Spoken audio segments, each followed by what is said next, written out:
It's Jack Pepper here with another Classeek 15. If you're looking for some insider advice on how to break into and sustain a career in classical music, well, I'd like to think you've come to the right place. Here we enjoy a 15-minute rehearsal break call with an industry expert. And today I'm giving you a sneak preview into our brand new subscription video series, Insights by Classeek. Hosted by Benjamin Woodruff, these are extended video conversations focused on given career themes, with whole series focused on media and PR, and artist management and performance. Now, one of the star guests in that season is Stephen Lumsden. He's the CEO of Intermusica Artist Management, which has an artist roster that includes Mary Bevan, Renaud Capuçon, Nicholas Collin, Danielle Denise, Brett Dean, Malford Jeter, Stephen Isserlis, Misha Maisky, Midori, gosh, I need to breathe, James Newton-Howard, Abel Salaushware, and John Wilson, to name just a few, he says. Stephen's own musical story actually began as a chorister at New College, Oxford, before studying the bassoon, piano and conducting at London's Guildhall School of Music. After a short time as a professional bassoon player, Stephen then entered artist management and created Intermusica back in 1981. Well, we caught up on a call and began at what might be the beginning of your conversation. I asked Stephen how his relationship with an artist might start and when the right time to get an agent might be. There's no one-size-fits-all answer to that. It depends very much on their own progress in their studies or in their life or both. Artists come to us at all stages of their career. If you're talking about young artists, then I think the answer to that is you have to have a finished article, if you see what I mean, if you are going to be ready to be on the stage. You have to have done a considerable amount of groundwork. You have to have developed skills. You have to have developed musical knowledge and hopefully also knowledge in life to really have something to say when you stand in front of the public. That comes to different people at different times in their life, and you often find that, prodigies who are still quite frowned on by our industry in many respects, or the industry is frowned on rather for necessarily taking them up too soon. They've been a facet of life going back centuries. There was no greater prodigy than Mozart, who was touring Europe in a carriage, giving concerts at a very, very young age. And even, as much as 100 years ago, you had young prodigies like Menuhin and Ricci and those great violinists who started at the age of 10 and were performing in front of the public then. So I think from our perspective as a management, we always take great care to ensure that any artist that we take on has had the opportunity to do all the things I've just described, but in particular has a very clear vision of what they want to do and how they want to build their career. Some people are very ambitious and others are more concerned with developing a musical journey while also building a career. And there's a difference between the two, if that's not too subtle. So I think there isn't a one-size-fits-all. Some people are ready very early. Others take much longer.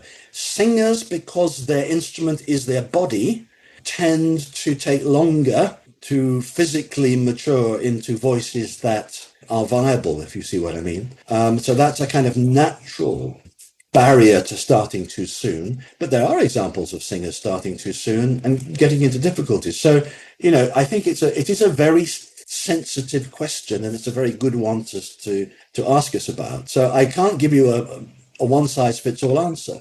How complete does the picture, I would say have to be, it sounds too prescriptive, but how complete would you like the picture to be when somebody starts with you? How important is it that they already have, a serious profile, they're playing major concert halls already, maybe they've got a major record deal already? And how much do you come in and build that? How much are you a builder and how much are you sort of adding the furnishings?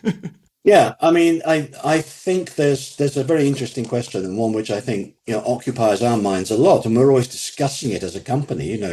What is it actually we are trying to do? And the most important thing to say here is that we look at every artist as an individual. Every single one has their own skill sets and their own personas and their own needs, and I think that's something that we take into consideration when, for example, if we were to go and start working for somebody extremely young, we would be very careful about making sure that they have all the aspects that we feel that career needs ready and raring to go. We do take on artists in mentorship schemes, particularly young conductors, because we feel that there's a lot of learning experience that we can help them gain, sometimes by working with some of our more mature artists and putting them in touch with each other.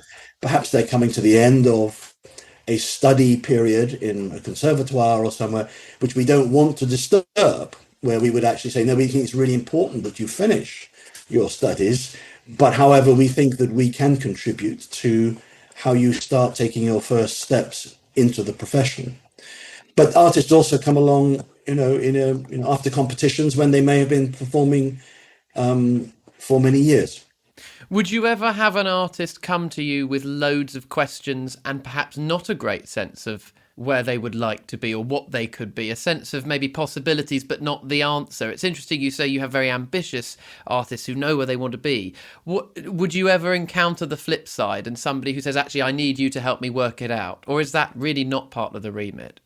Sometimes, I mean, I'm trying to think of examples that have happened. I mean, you do sometimes come across a really remarkable talent, someone who is extremely gifted and maybe perhaps mature beyond their years, but doesn't yet have a real sense of how the world goes around and how the music world goes around in particular. And there your role is one of even more responsibility, because you're actually being asked to help them find themselves and their way into the profession, if you see what I mean. And I think that's a tremendous responsibility. It's a great opportunity, but you need to treat it with great care. So what does the balance then look like between the artist and the manager, the agent? Is it an even balance where you expect the artist to still be doing, they're going out and getting their own gigs, they're putting themselves out there too? What does the balance of that collaboration look like? Well, first of all, we always regard this as a partnership. And I don't think that's any different for when somebody starts or to when somebody's much more, at the very height of the profession. It is a two-way relationship. It's a two-way conversation. We think it's very important that we establish at the beginning a set of expectations, that the artist understands what we feel we can do and vice versa. And I always say that if you can set those expectations and understand each other's roles clearly, and then can continue to communicate openly, you have every chance, I think, of being a successful relationship. Whether that leads to a big career is another question, but actually that you can, by establishing clarity at the outset, by exactly as you said, asking the right questions in both directions, hopefully you come to a point and say, right, let's see if we can make this work. There are certainly occasions where that doesn't happen, or rather where we have conversations and we feel, perhaps the artist feels, no, actually, this isn't quite for me. Do you think sometimes maybe people have a misperception of that relationship, or a warped expectation of what you can do? Is there sometimes a sort of a reset that's needed? Do people always understand that relationship, maybe if they're starting out? No, I don't think so. And I think that's a really challenging point, because that again puts us in a place where we need to have both the interests of the artist and their careers side by side. And sometimes they might be in conflict. A classical career is a long game. It's not really a short-term thing, If you do it right and you're starting as a very young artist, you would hope to have 50 years or whatever it is on the concert stage. That's a long time. It's a long journey. Yes, you need to establish yourself, and you need to establish yourself perhaps now faster than at any point, but there are still careers which emerge later in life in certain instances. And controlling that aspect, helping the artist control that the speed of their career is aligned with the development of them as musicians, is the key, the sort of kernel of that. So, I mean, matching expectations, as I said earlier, is really what that is about. If an artist wants to be famous in 3 months, and if they're not going to be famous in 3 months, they're going to be dissatisfied, then you're going to have to think twice about whether that's the journey you want to go on with them. And I think it's very interesting that the point you make there, I think we say, I look after this artist. You know, you introduce yourself, you say, I look after John Wilson or whoever it might be. The phrase look after, how do you sort of embody that in the fullest sense? How do you look after an artist and say, you know, maybe this isn't the right path right now, even if they think it is? I'm thinking in terms of looking after their health, protecting them from burnout. And if we're thinking on the top level, you've got invites everywhere all the time. How do you protect and look after an artist in the fullest sense?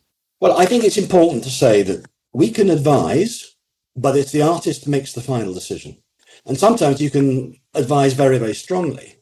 And I think perhaps contrary to what perception might be, we as managers are quite often suggesting to artists that they actually do less than necessarily they do more.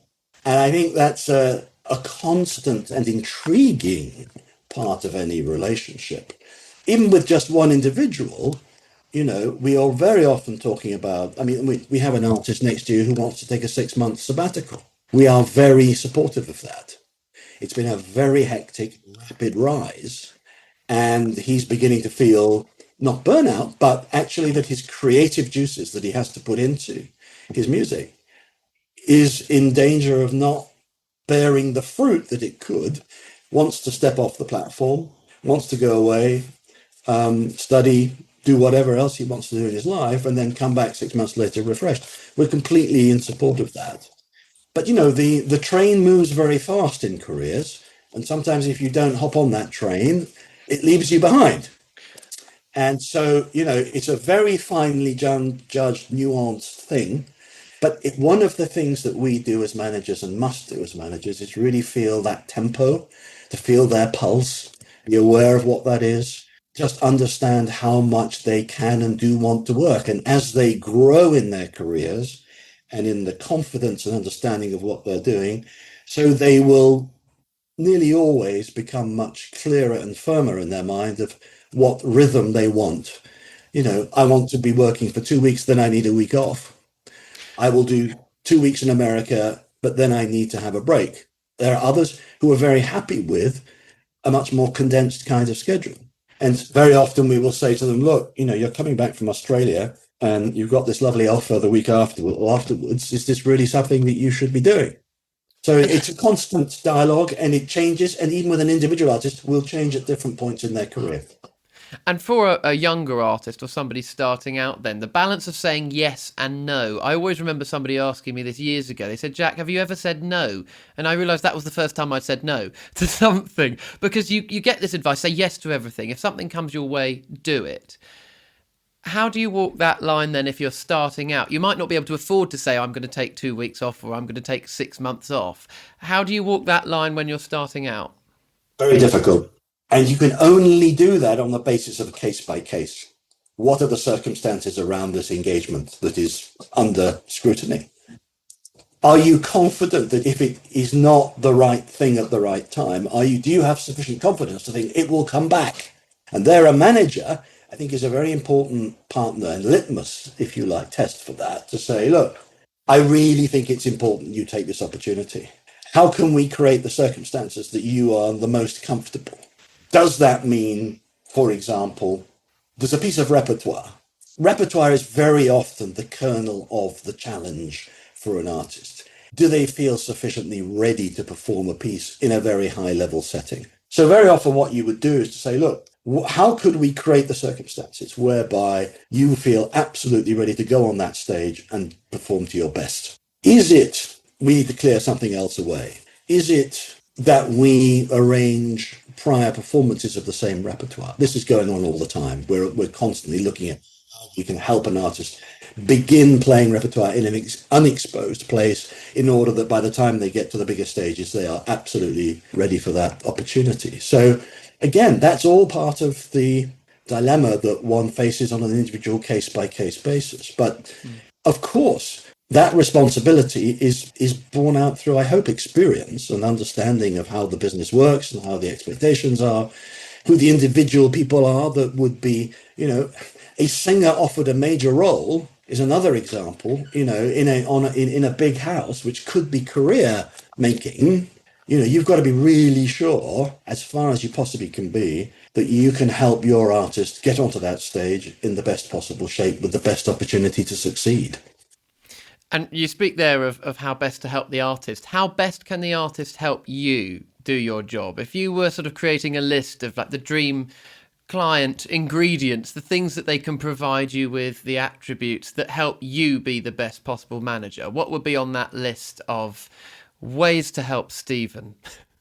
Honesty, open communication, and here's the really difficult one: a willingness to accept feedback, an openness to take, hopefully in a sensitive way, the learning that can come from, look, you played in such and such a place, such and such a piece of repertoire. It didn't go as well as it might have done. And maybe this is a piece that you just put on the side for a while. Many artists have that trigger themselves. They know it before anybody else. But probably one of the most difficult parts of our job actually is the issue of honest and open feedback, because of course an artist is a very sensitive human being, and what they need the confidence to be able to go out and perform to their very best. And anyone who's exposing themselves to public scrutiny is going to get reactions of a different kind. And our job is to filter that, but also to try and be constructive about channeling that in a way which can be learning for us on their behalf, but also for them. Stephen Lumsden, thank you so much for joining us. Thank you. Great pleasure. And don't forget, you can hear more from Stephen on Insights by Classeek, a video library of extended chats available by subscription online. insights.classeek.com. But that's it for today's Classeek 15 from me, Jack Pepper. Thank you so much for taking the time to listen, and do check out the rest of our Classeek 15 series for plenty more bite-sized chats, from Stephen Isserlis to the violin channel's Geoffrey John Davies to Rodney Friend remembering Leonard Bernstein. Classeek 15 is packed full of insider info and anecdotes, I hope you'll agree, and you can find them all on Spotify, Deezer, Apple Podcasts and YouTube. Thanks for listening, and keep making those beautiful noises, will you?